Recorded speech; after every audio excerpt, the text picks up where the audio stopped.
In the previous video, we learned how computer scientists come up with a kind of coarse-grained description of the amount of computation we need to solve problems. We use notations like big O and little o to basically say these two things are about the same, or this one is much less than that. And we're interested in polynomials versus exponentials. So the nice thing about this distinction between polynomials and exponentials is that it's really a very basic distinction about whether we have an insight into the problem, whether there's something about the structure of the problem that lets us skip the search process, or whether we don't really have a handle on it and we just have to search through a vast space of possible solutions, like finding a needle in a haystack. But the other nice thing about this distinction between polynomials and exponentials is that it releases us from many of the details of computer science. So let me explain what I mean by that. So let's go back to this number n. I've been saying, oh, well, it's the size of the example. Well, let's be a little bit more careful. Specifically, it's the number of bits, the length of a string of zeros and ones, that I would need to send you in an email to tell you, hey, what do you think about this example of the problem? Can you solve this example for me?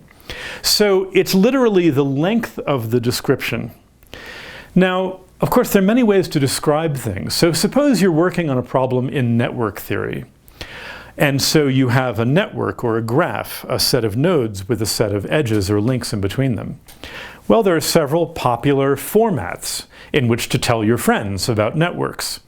One is a big matrix, an n by n array of zeros and ones, where rows correspond to nodes and columns correspond to nodes, and every entry of this array or matrix tells you with a 0 or a 1 whether there is a link between those two nodes or not. Well, if there are n nodes, we have a total of n squared bits, n squared zeros and ones. So that's one format in which I could send you a description of a network.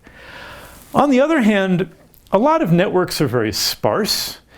In many networks, people only have on average, say, 10 neighbors, even though the size of the network is 1 billion. And so it might be more efficient, rather than sending you this entire array, to just send you a list of the edges, a list of who is linked to whom. So if m is the total number of edges, let's say m is big O of n. It's only some constant times n, because each person only has 10 or 20 neighbors. Well, to tell you about a given edge, I need to give you the name or the number of its two endpoints. But that's a number that ranges from 1 to n, and that takes log n bits to express. So fine. Now if I have m edges, the total length of this way to describe the network is m times log n. And if m is order n, that's order n log n. By the way, when I say order, I mean big O. So when n is large, n log n is much less than n squared. So for a large sparse network, this list of edges is a much more efficient description. It takes up much less space. So you might worry, okay, you told me that I should think about scaling with the length of the description of the example. You've just given me two different ways to describe it. Well, guess what? If we really just care about polynomials versus exponentials, this doesn't change anything at all. A polynomial of n squared is less than or equal to a polynomial of n log n, and vice versa. We might just have to tweak what power we're talking about. So for instance, the cube of n squared is less than the 6th power of n log n, and so on. The 10th power of n log n is less than the 11th power of n. So if what we care about is, look, do I have a handle on this problem or not?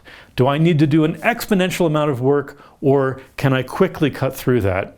The nice thing is the details of the description hardly ever matter. So in particular, we can just think of the size of a problem in network theory as the number of nodes, or if it has a lot of links, if you like, the number of links. Which is nice because this really is our intuitive notion of the size of a graph or a network. We don't need to count bits. There are other things that we don't need to think about too much if we just care about polynomials versus exponentials. So for instance, We can gain a lot of efficiency in the real world by using more efficient data structures for describing our problem. Here I have a list of 7 things that one might eat, and let's say I have m things in my list, and I want to scan through it to see if I've included something on the list.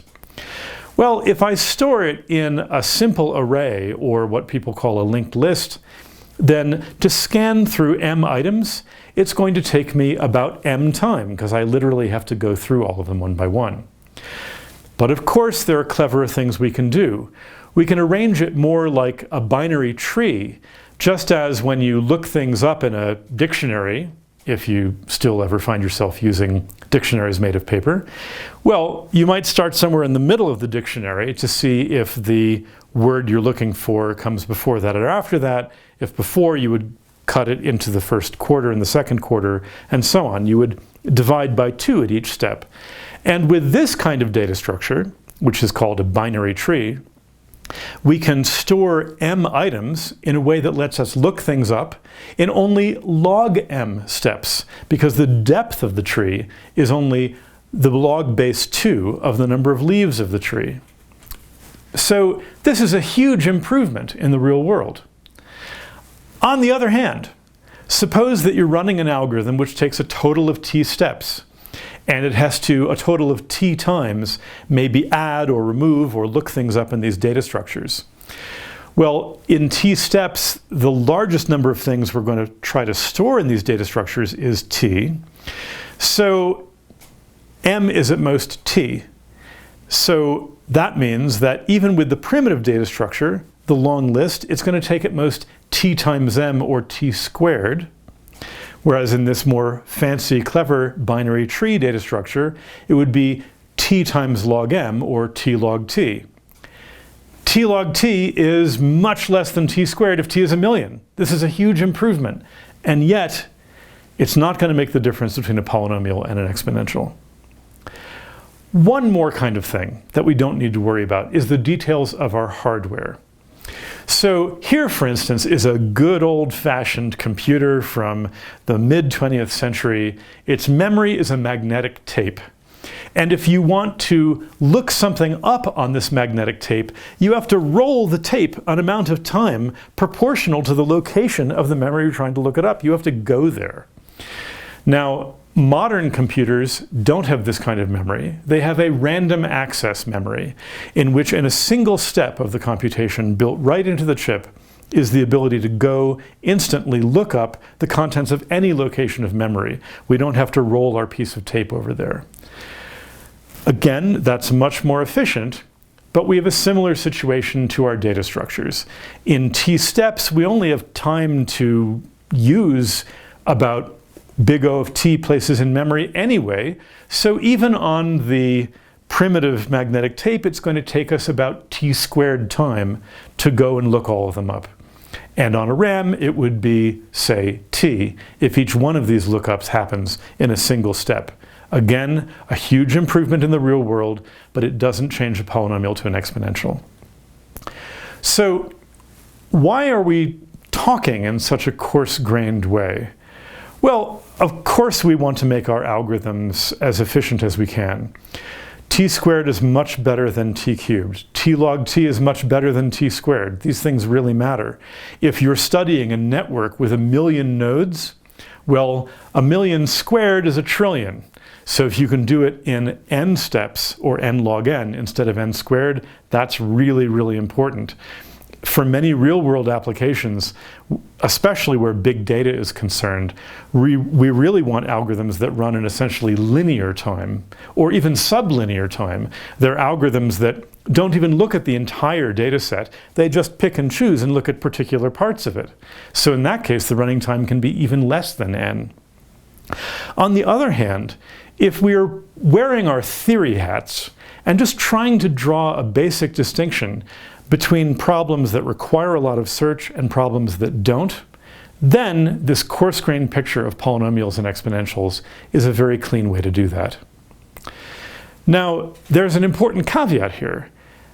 I'm talking as if polynomial time means the problem is easy. You don't have to do a lot of search.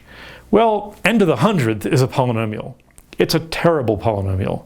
You would never want to run an algorithm whose running time scales as the 100th power of n. Similarly, 1.001 to the n is an exponential.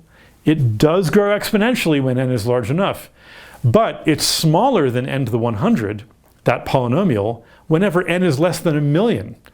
So if you're only going to encounter problems of size less than 1,000,000, you would prefer that exponential to that polynomial. Nevertheless, it's still true that having a polynomial time algorithm for a theoretical computer scientist is the mark of insight. It means that we have found some structure in the problem, that the set of possible solutions isn't just a haystack in which we have to look for a needle. We found something better that we can do rather than just exploring all possible solutions. And that means that we understand the problem in a way that we like. Not all problems, it turns out, can be understood that way. Let's conclude this video. Euler showed us that the yes or no question, is there an Eulerian path, a way to cross every link, every bridge exactly once, can be solved in polynomial time. Just check to see whether every vertex, every node in your network has an even or odd number of edges on it. If they're all even, or if 2 are odd and the rest are even, the answer is yes. But if more than 2 are odd, the answer is no. One thing I kind of glossed over before, but which you might want to think about, is that, of course, we usually don't want to just answer the yes or no question, is there a path? We want to find the path, if there is one. It turns out, although I haven't proved this to you, that that search problem of actually finding an Eulerian path can also be solved in polynomial time. On the other hand, we found that another type of path studied by Hamilton, the other Hamilton, this kind of path, where we're trying to visit each node exactly once, requires, or seems to require, some kind of exhaustive search. So here's what we'll learn later on in the course. It's not just that no one like Euler has come along and found a brilliant insight yet, a brilliant shortcut that lets us skip over the search. We actually have very good reasons for believing that there is no shortcut. As we'll see later on in the course, if there were a shortcut for the Hamiltonian path problem, there would also be miraculous shortcuts for thousands of other problems that we think take exponential time, including problems that are deep at the heart of truth and creativity, like finding mathematical proofs for unsolved problems, finding good scientific theories that fit our data, and so on. So, why is it that visiting every node once is so much more complicated than crossing every link once? These two problems seem rather similar. Why is one of them so much harder than the other? What makes the difference? Stay tuned.